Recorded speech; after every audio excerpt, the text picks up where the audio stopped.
so excited. We've now moved from our living room to the kitchen, and this is a big deal for us. And joining me tonight is Chef Terry John Zila. We have known each other for years on Channel 11.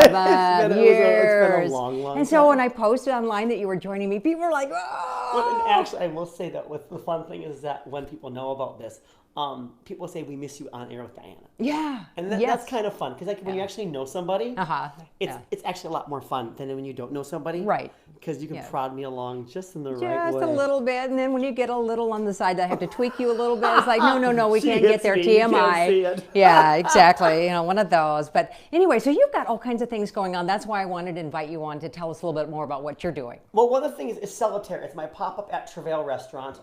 It's Solitaire, salt and earth in French. Seletterre. It's French-American cuisine, touches the Asian, but the restaurant's mine. They give me the restaurant once a month. Oh, nice. My restaurant, my staff. I use some Travail guys. They do the bar. Okay. But the fun thing for me is it's a really way to get my food out there. The next one we're having is April 22nd. It's a 12-course meal. Wow. The menu's on the Facebook Solitaire site. Okay, and I also put a link on that on What's Next with Diana up here. So if you're interested in finding that out, just again scroll down to that because I've got it linked with all the rest of your Facebook pages. You got 3. I actually have 4. Well, okay, so it's kind of hard to keep up with you. But the whole thing is that way you can compartmentalize by my catering, my cakes, my kitchen and bath design. Okay. Or just my dogs.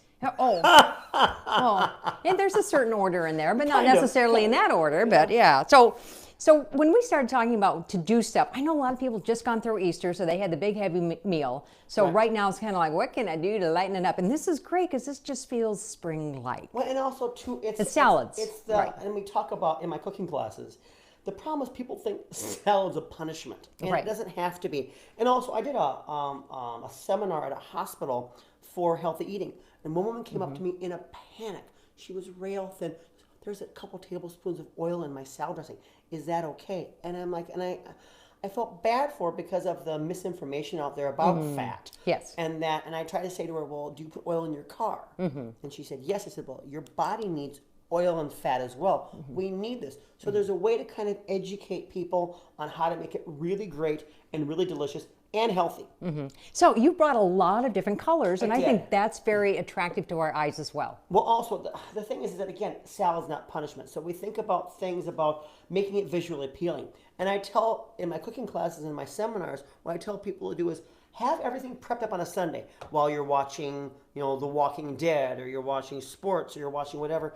Take an hour or so and prep for the week, and you can have all of this done beforehand.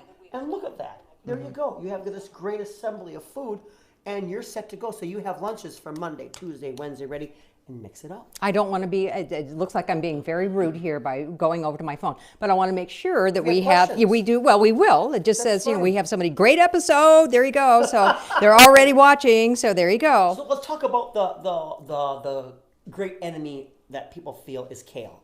Even on my jeanjeanjuan.com pastry website, I do put down, eat dessert because no one ever rewarded themselves after a hard day with kale. Yeah. Well, wait a minute. It's so funny because even Scott was like, none of my friends are going to watch this one because it's kale. If it was anything other than kale, it'd be okay. So we can make it delicious. Now, first off, the kale, there's lots of different kinds of kale. I predominantly use Tuscan kale. Okay. The leaves are a little bit flatter.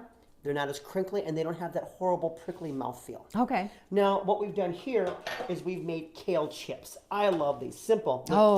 One of our viewers had asked for this. They had a very... She had the cashew dust on top. Yes. So how you would do that to answer to her Well, you get to answer her because she's going to be watching. Okay, what you do is you take your kale. I'm going to show you how to cut the ribs out. But then you just lightly dress it with olive oil and then a little bit of salt. And then you can add pepper, or you can even add your cashew dust, and literally. I know it's just so light. I'm gonna have one. Yeah, that's the whole thing, though. Yeah. That's friggin' delicious. Oh man, it really is. Really good. Yeah, and you've just put a little bit of salt on there.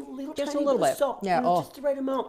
So the whole thing is, and then the olive oil, but see, it's that texture. It's so light, so light. It's perfect. And also for people that are gluten-free, Right. that still want that crunch, Right. it's a great way to add crunch to your salad, Right. within the parameters of that diet. Sure. Now, on this, if I was going to cut this up raw, I'll do that with the chard next. But what I do is, you take the leaf out, and I'm going to go ahead and cut that rib out. Okay. The reason I cut the rib out when I'm making the crisps is because these get very, very fibrous and tough tasting Sure. when they're baked. Sure. They're not pleasant. All right. At all.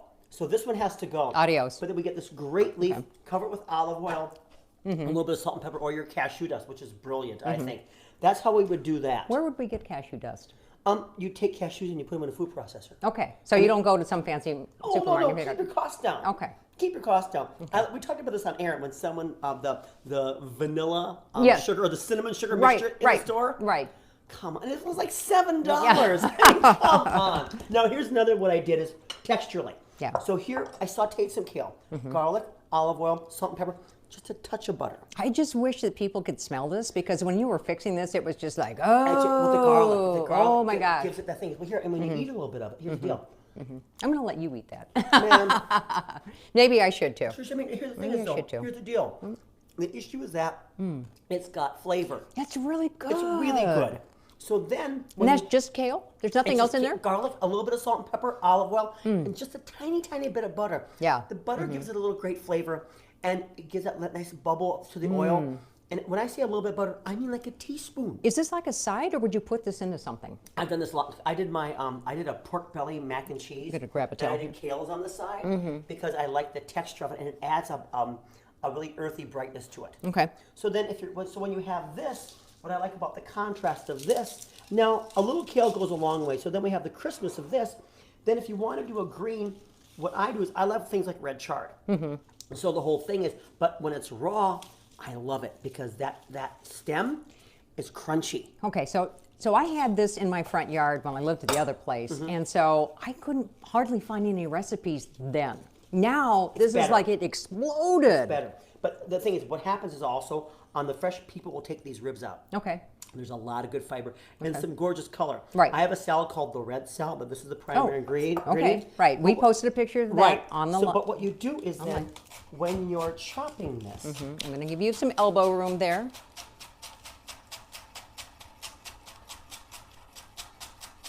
Oh, very good.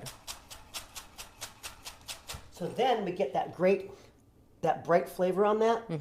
And you can tell when you're really good because you have all of your fingertips left. But see, then we get to the green part, Right. and then we still julienne that. Okay. Get that all round up a little bit. Thank you what I for want bringing is- this cutting board, by the way. I would highly recommend this to people at home because this I is have so 3 of them. I huge. have 3 of them. So literally, Excuse we me. can go on and on this. Okay. But literally, the main gist of this is that all that great color and texture. Okay. And again, the bite of this, it's really good. It's got just the right amount of bitterness, but when we cut it properly, Oh, it's just a little bit. it's just a little bit of Yeah. crunch. Yeah. Exactly. So that way we have that. Mix it so in something else. to me, this is golden. Okay. So between the chard and the kale, not only do we have a really great texture, but this is really healthy. Yeah. Well, Now- they call it a superfood, and it's because it kind of hits on all the things that you want. Well, and also, again, it doesn't have to taste bad. Right. Getting the right kind of kale and treating it properly. Now, when you talk about when you're assembling your salad, now, some people are going to love an iceberg wedge. Now, if you're going to do an iceberg wedge salad, which I do, Right. and I love it, but here's the whole thing. We've got tomatoes, we've got cucumbers. So when you have an iceberg wedge salad, people will go, there's no food value. And they're right, there isn't any. Fiona wants to know when she can come over and join us for the salad. Thank you, Fiona. So, but then what We might do- have a little left over. But then what we do is how you dress it up. Now, these are chickpeas or garbanzo beans. And then what you can do as black beans, navy beans, and then for color, we have a little bit of carrot, I'm going to grab just a little something. and then a little red bell pepper. So here's the deal. Now, what you've done is you've taken that iceberg lettuce that you really love, that crunch and that texture, and then you made it a healthier meal with Yeah, that. that looks pretty. Also, your proteins are important as well. I've got crisp prosciutto, just putting the thin slices right on your baking sheet. Okay. Shrimp. Shrimp is always nice. I saute a little bit of olive oil, salt and pepper, garlic if you want. But you can buy them cooked, but No, you add a little no, bit. no. Here's the deal. Okay. The problem with pre-cooked shrimp is it's watery and it's almost always overcooked. Okay. Also, it's often flavorless. So for me, I'd rather take literally the 2 minutes it takes to cook those. Sure. With a little bit of salt and pepper seasoning so they get a little texture and brown. Mm-hmm. I don't want them boiled. I want them to taste like something. So when I have a piece of shrimp, I'm like, okay, I sauteed that. That's Okay. got nice flavor. All right. So now it tastes like shrimp. Right. Okay.